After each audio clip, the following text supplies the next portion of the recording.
For creating the open world experience, we definitely try to make it to where the players can actually see out pretty far and be able to see everything, which actually makes our job quite a bit more difficult.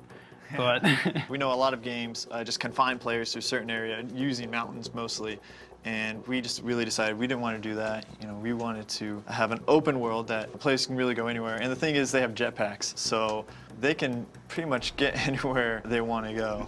We want to create this sense of exploration.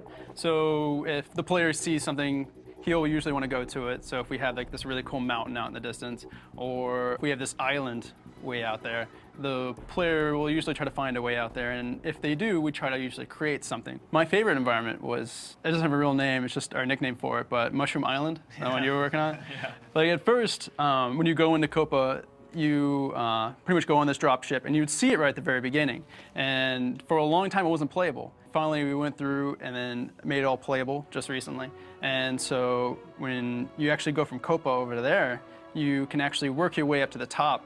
And then once you finally make it to the top, you get this really great vista from where you started, and you can actually see the whole path that it took you to get there. Bobby and I have been working really hard on actually not only the playable space when you start the game, but also once you push back the melding. We have that all planned out, and not only planned out, but implemented already. Yeah, once we push back the melding and we get to some of those environments that have like really been changed up and I guess feel very alien, we'll have like a whole new, something very different to work with.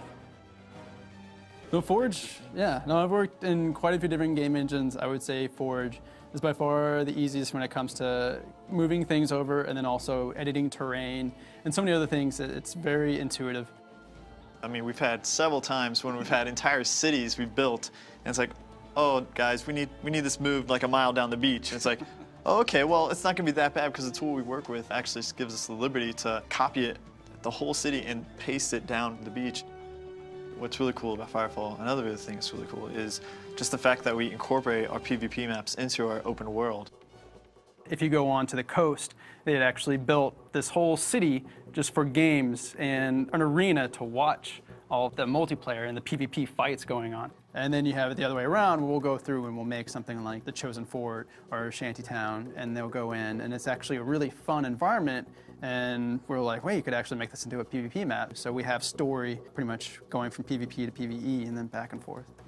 It's really awesome how dynamic Firefall is, because it's not like we just have a sterile world. I mean, it's alive and it's breathing. Which makes it a little difficult to design for. Yeah. Because it would be a lot easier before, because I'm used to making an environment and then designing an environment to where there's an encounter here and the players can take route A, B, or C to get to it. Even our open world spawns, the creatures can just be spawn out from anywhere, and it will randomize.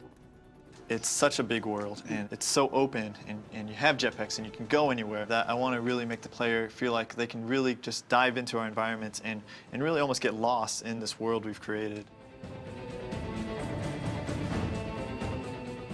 Thanks so much for watching. I hope you have a better idea of the open world for New Eden and Firefall. Firefall comes out soon. We're expanding our beta, and I hope to see you in the open world.